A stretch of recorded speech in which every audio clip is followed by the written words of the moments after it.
Doug, are you there? Perhaps.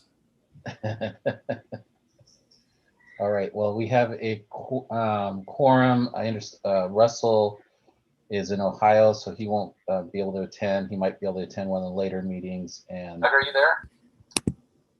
Hello? Who was that? Anyways, let's go ahead and call this meeting of the URA to order. And I think on our agenda, we're going to talk about our new URA and a resolution. So Julie, do you want to take it?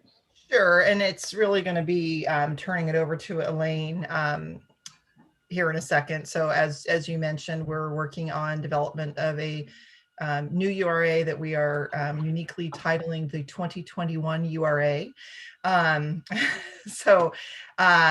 And Elaine and Nick have been helping us develop the plan, and I will turn it over to Elaine to take it over from there. Great, thank you. I will share my screen, and Nick Papanuck is on the call too, and Nick and I will tag team this presentation.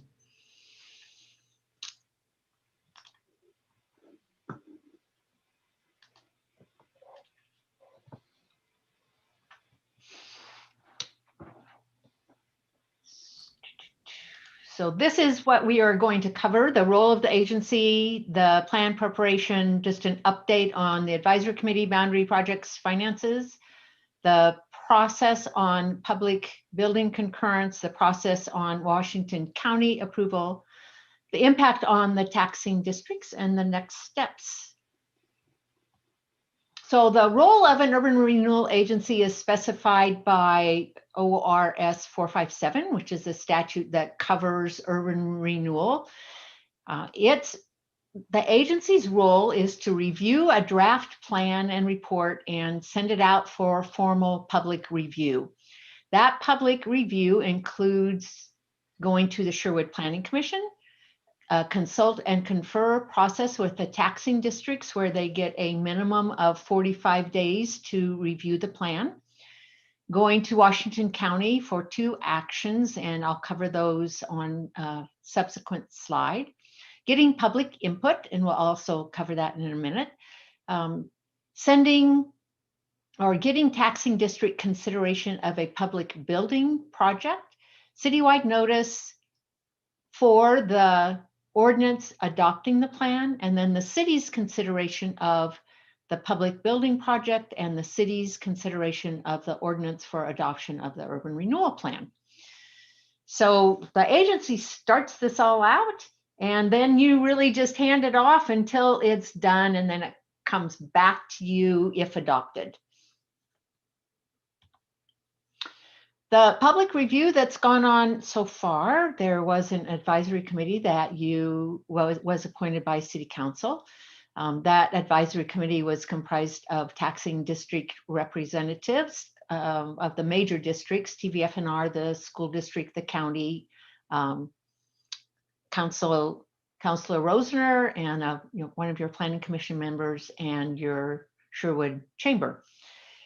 They met 3 different times to review the proposed urban renewal plan. They gave input on the boundary at the first meeting, and the second meeting we talked about the proposed projects. We made a couple of adjustments on those projects. And then the final meeting was a couple of weeks ago, where we went over the finances of the proposed plan. At this point, there's only one outstanding issue with that advisory committee, and that is a request by TVFNR in that committee to consider a duration provision in the plan to limit it to a maximum of 30 years. A duration provision is not a required component of an urban renewal plan. However, we have written a number of plans that have that provision in it. And it usually comes at a request either of your citizens or of one of your taxing jurisdictions. So that is something that we will want to discuss either at the end of the provision of the PowerPoint, or now, whichever you prefer. So I'll finish this slide and then someone can tell me whether we want to discuss that at all or go through the whole presentation and come back with that issue. Other public review that will happen is at, well, tonight your agency meeting is open and streamed. The Planning Commission will allow public input and will also be open. You have the citywide notice of the City Council meeting, and they have to meet twice. And then we are working with your staff on some general public information that will come out probably on your website, and that will happen in the next month. So do we want to talk about duration now or wait until the end of the presentation?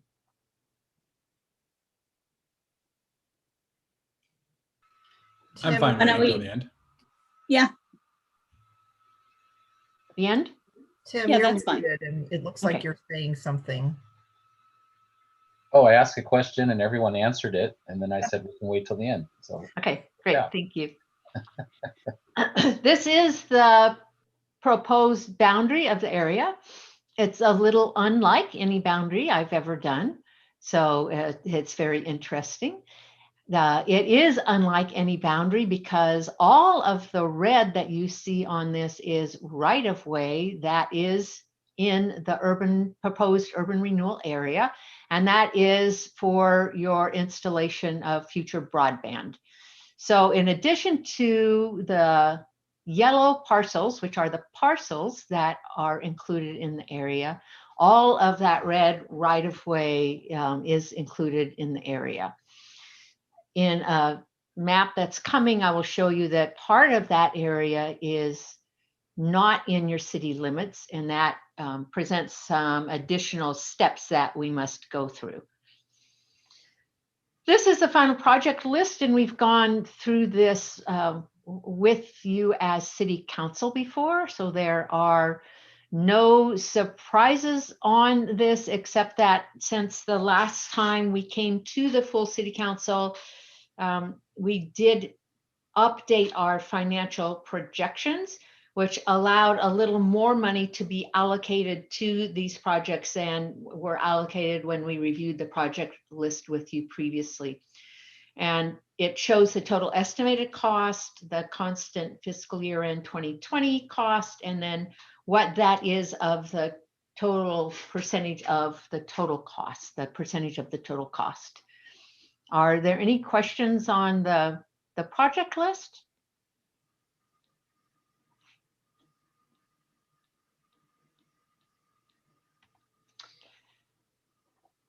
One of the requirements of the statute is that no city that has under 50,000 people may have an urban renewal area that exceeds 25% of your total acreage and 25% of your total assessed value.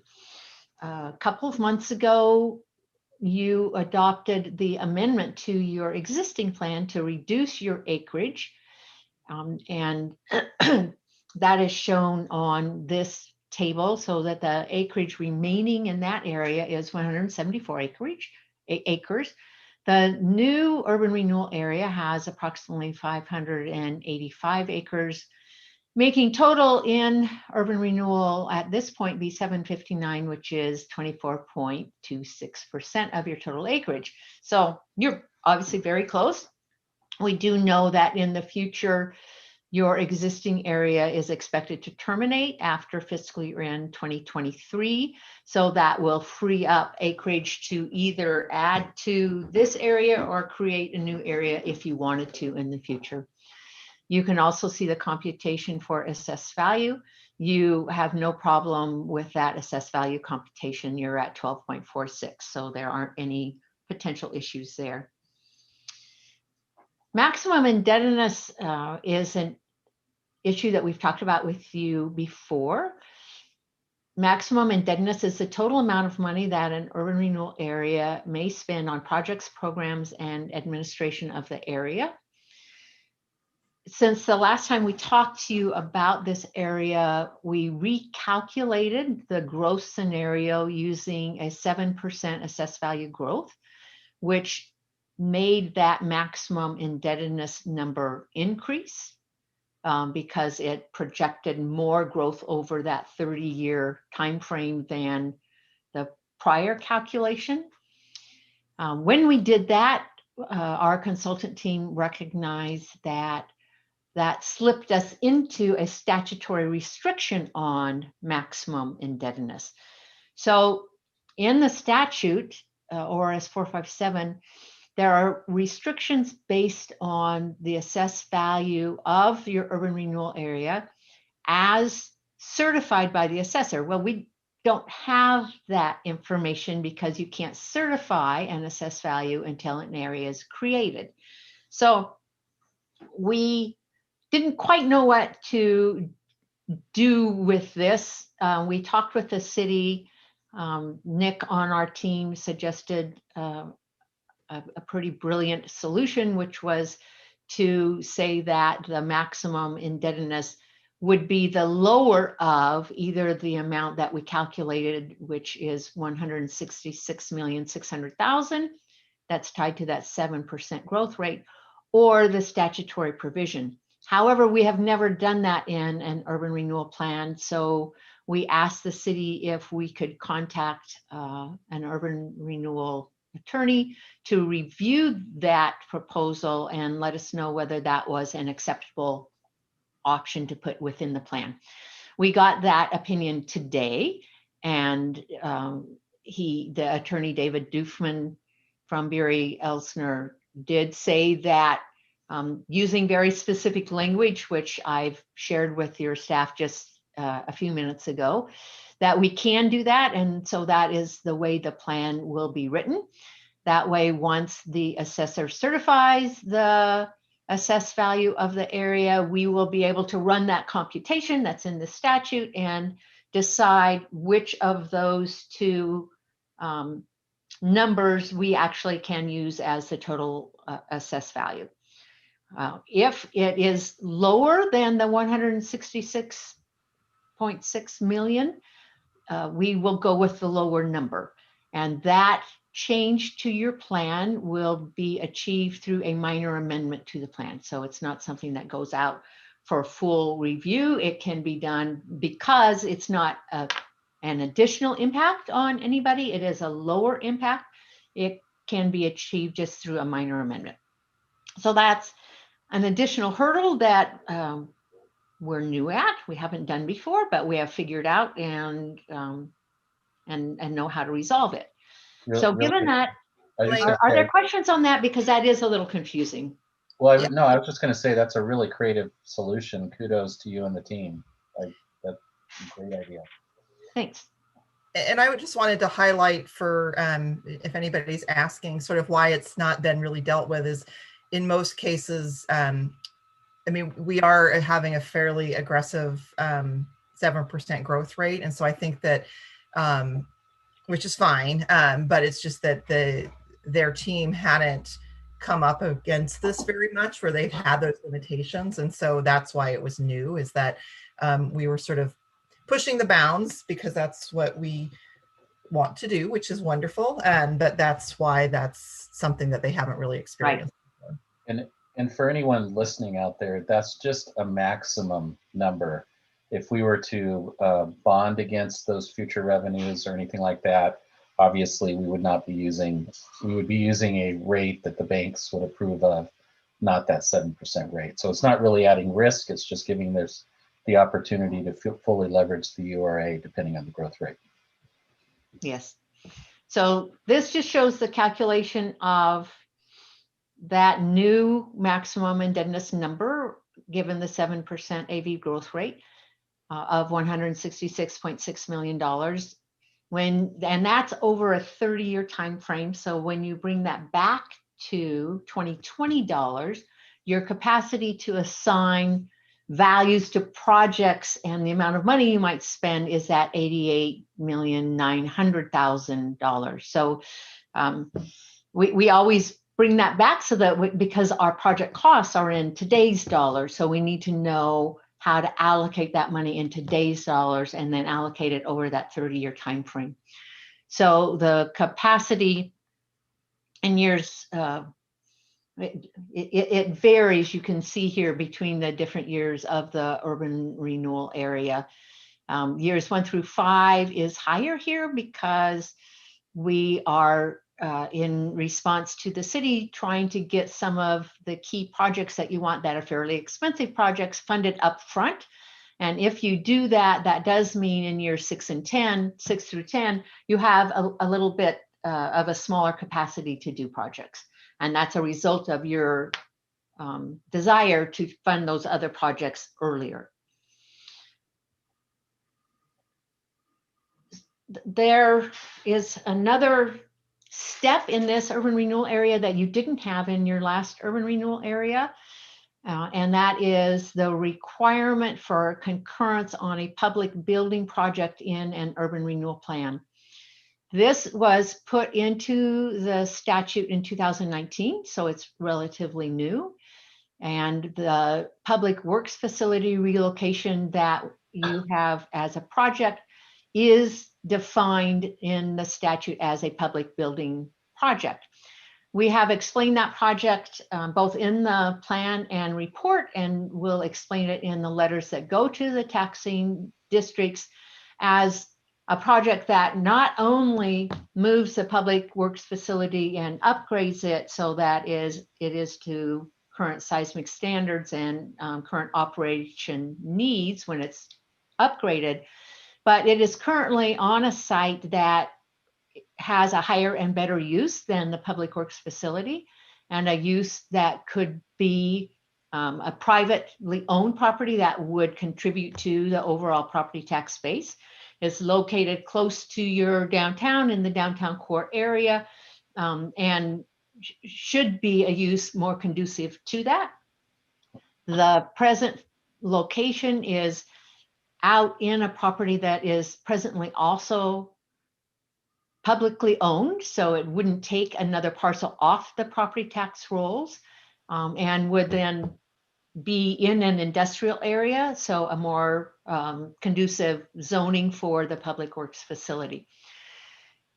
The statute requires a concurrence from 3 of the 4 taxing districts who forego the most revenue. In your case, that is Washington County, the Sherwood School District, the City of Sherwood, and Tualatin Valley Fire and Rescue. So as part of distributing the plan and report to them, you are asking them to consider concurrence on that public building component. We do have briefing meetings set up with all of the taxing districts to explain the plan and the report and the public building project, and then have expected dates where they will consider that. If you do not get 3 of the top 4, you may not include that project in the plan.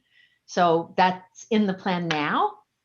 We are hoping that you will get that approval, but if you don't, we will have to change the plan and take that project out. And Are there any questions on concurrence? no, I think that's pretty straightforward. Thank you, Elaine. And I would just add, I've had some preliminary conversations with TVF&R that raised the most concern about this. And my belief is it's just educating them that we're taking 2 lots that currently generate no property tax and creating a highly desirable lot that will generate tax. And that's their main concern whenever you build public buildings using a URA, because it doesn't generate additional property tax revenue.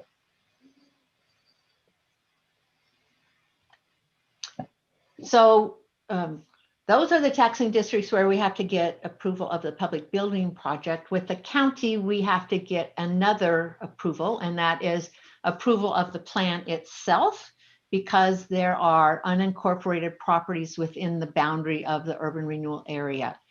Those parcels are shown in the green hash marks on the map. I know that the board has changed since the last time I went to them, but I have taken plans from 2 other jurisdictions to them with the same issue, and they have approved both of those with no issues. We did have a representative, actually 2 representatives of Washington County on our advisory committee. So they understand what you're doing, and Washington County has been very interested in the development of those industrial parcels. So I anticipate that that will go well, but they do have to vote on a resolution to actually approve the plan. In the future, if you do a substantial amendment, they will only have to vote if there are still properties that are not annexed. So if you end up annexing all of these parcels and then you have to do a substantial amendment, you no longer have to get the county's approval.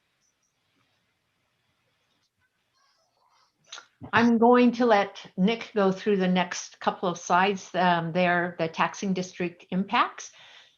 I understand that the presentation of them is difficult when you see it, and it's mostly to try to explain the process that we go through to get to those impacts. So the first slide is general government and the second slide is education. Sure. So if we look at the first slide, thanks, Elaine. This is an overwhelming table of numbers here.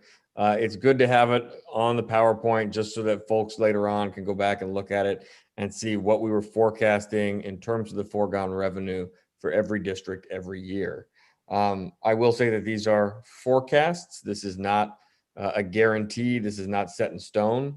So this is based on our projections of the future growth and assessed value in the area.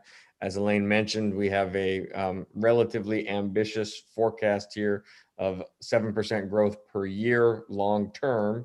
In the more immediate short term, we're forecasting just 3% appreciation, but then specific known redevelopment projects that staff are aware of and that are in the planning phases and are expected to begin construction in the coming years.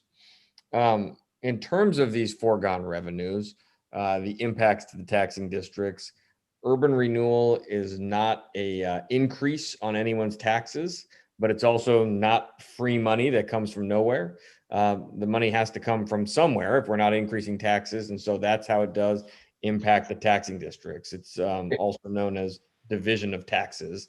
And that's what we're seeing here is the amount of taxes that would be foregone from each of those districts or each of the districts. Nick, could I apologize, Nick, could you put it in display mode so we can, it's hard to read with it. We're seeing your presenter mode.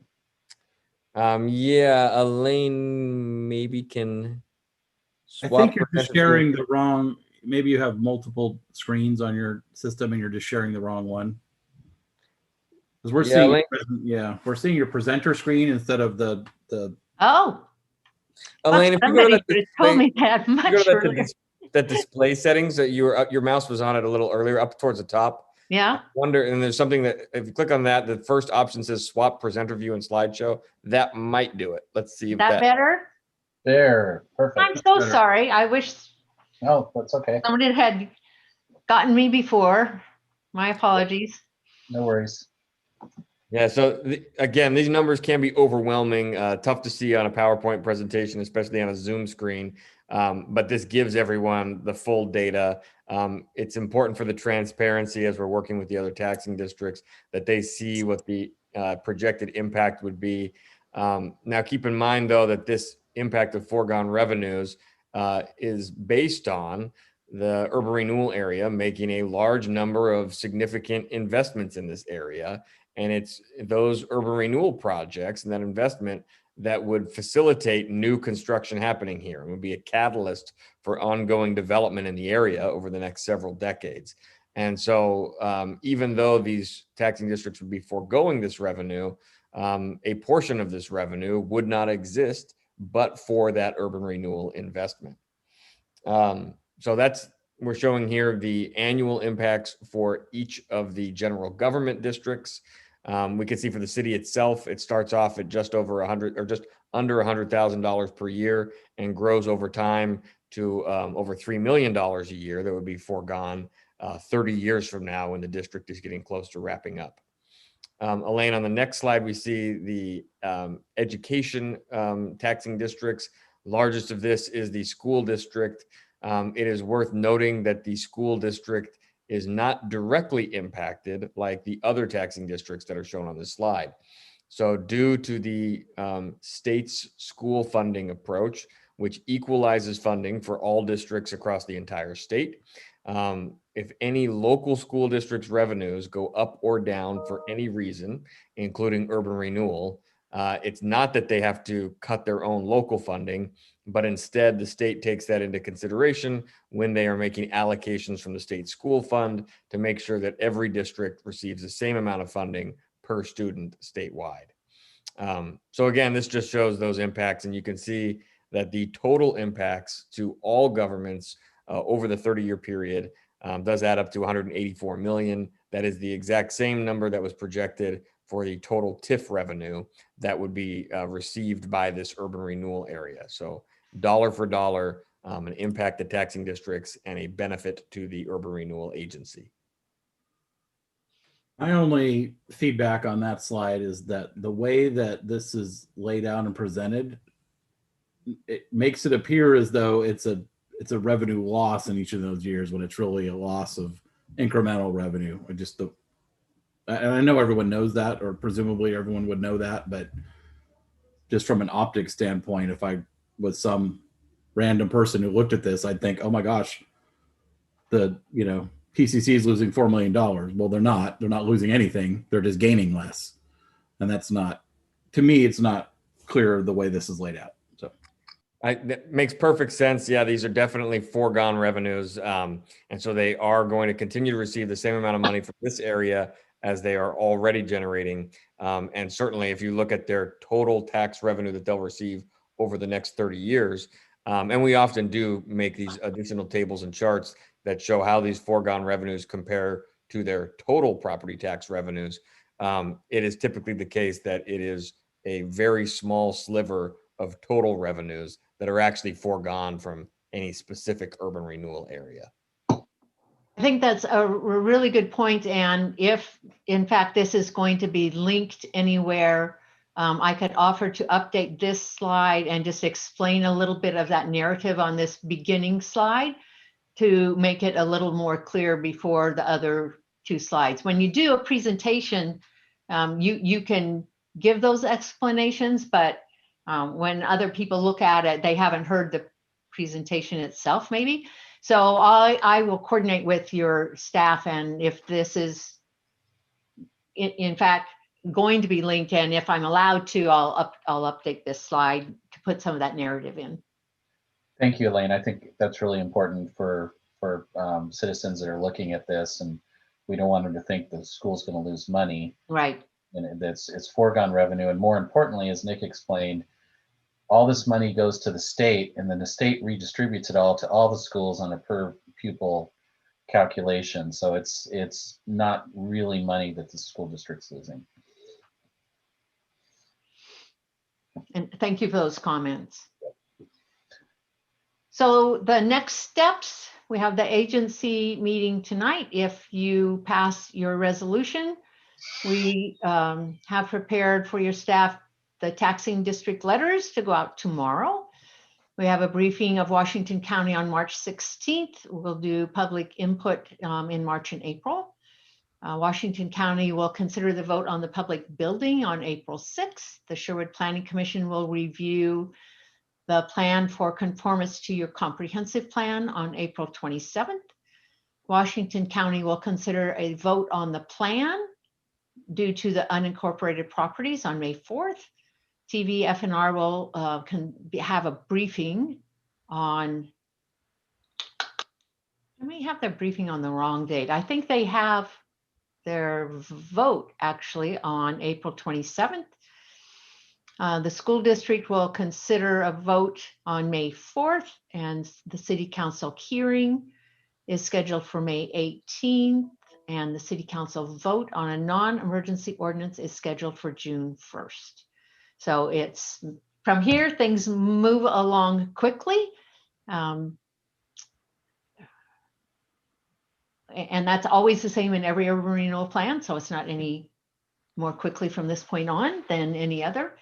And that is the end of our formal presentation, and your action is to consider adoption of the prepared resolution.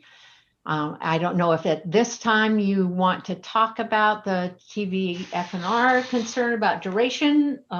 or not. And so I will just leave that to you. And if you have any further questions of either Nick or of me, we'd be happy to answer them.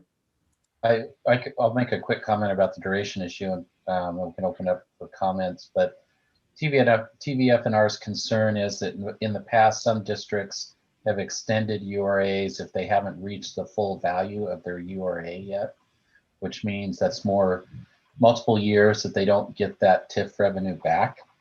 So that's their concern, especially given our growth rates that we put into it. So in my personal opinion is I'm not in favor of ever extending a URA. So I don't have an issue with this, but that's just me. So I'll let other people chime in on that. Doug's got his hand up. Yeah, I was just going to say, unfortunately, Tim, you probably won't be on city council in 25 years, but who knows, right?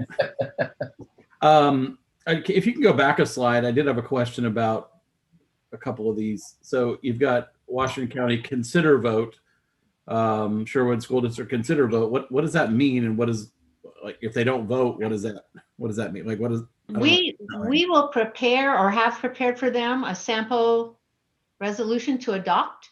So they'll consider adoption of that, just like you're considering adoption of a resolution tonight.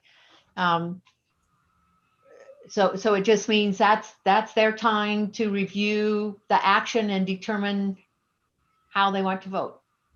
And the only one that is absolutely required for the URA as we have it currently structured is the county, because of the portion that's outside of the city limits.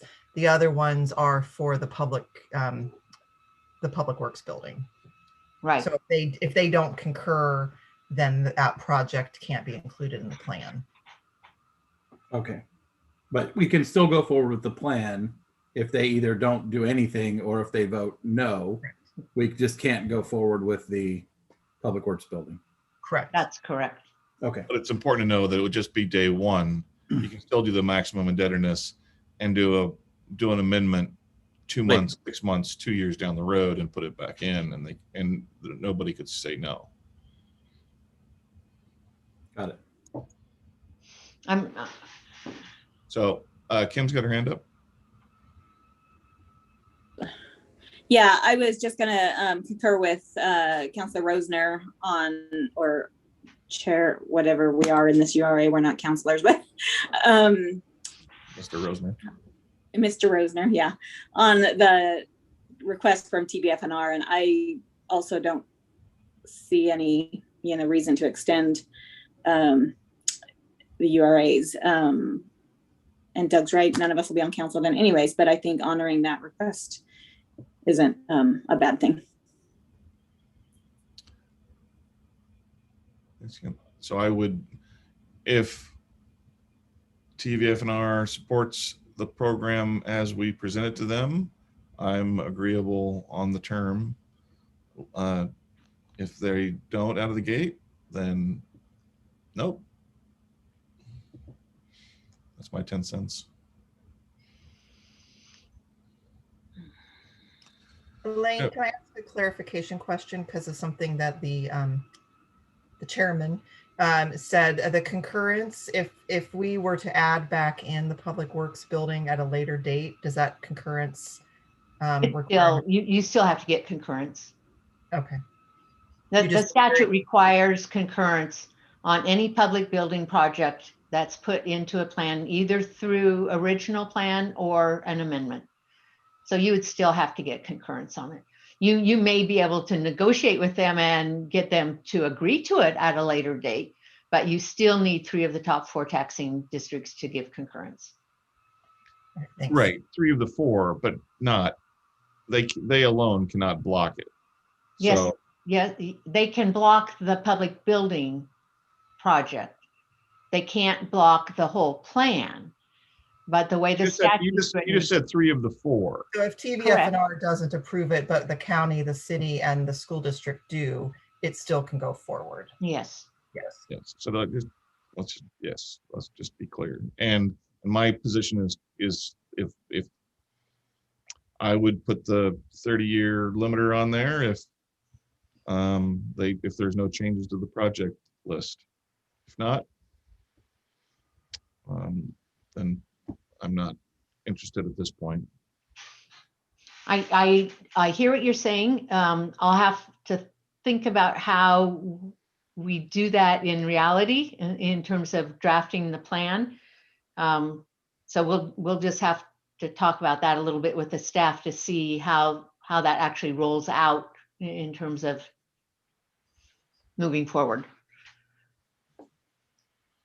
I think once they understand that this does create additional taxable acres, that it won't be an issue.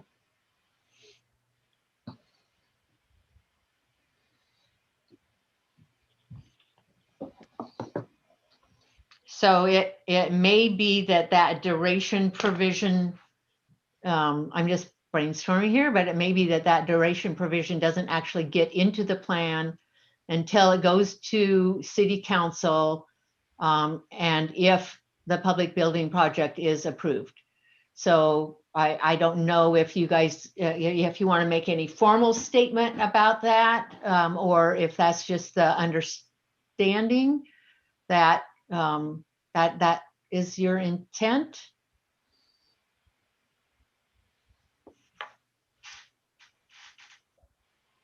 Any other comments on that? Kim's hands up. No, I just forgot to put my hand down. So I imagine it can be the option of the term can be, yeah, added at the last second. You know, say this is the intent of council to TVFNR. I fully expect TVFNR is going to support all of this based on feedback we've gotten from board members and the chief. So I have added that duration provision at the city council hearing in other localities. So I know it's something that we can do if we need to. So I think that's probably the best way to proceed. awesome. So, and Elaine, you need them to pass that resolution essentially. Yeah, Yes. sorry. And did we get any public comment on this prior to, to the meeting? Nope. So is there a motion on the resolution?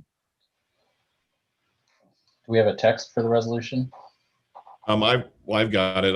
I'll move it. I move we approve URA resolution 2021-001, directing staff to begin the formal public review process of adoption of the urban renewal plan. Second. Moved and seconded by Kim. Discussion? Hearing none, all in favor of the motion to approve the URA resolution 2021-001, directing staff to begin the formal public review process of the adoption of the urban renewal plan, say aye. Aye. Opposed? It's unanimous. Thank you, board. Thank Anything you all. else for the good of the order? All right, we are going to adjourn. Thank you all. Thank you, everybody. Yeah. Thanks for the Thanks, presentation, Elaine everybody. and Nick.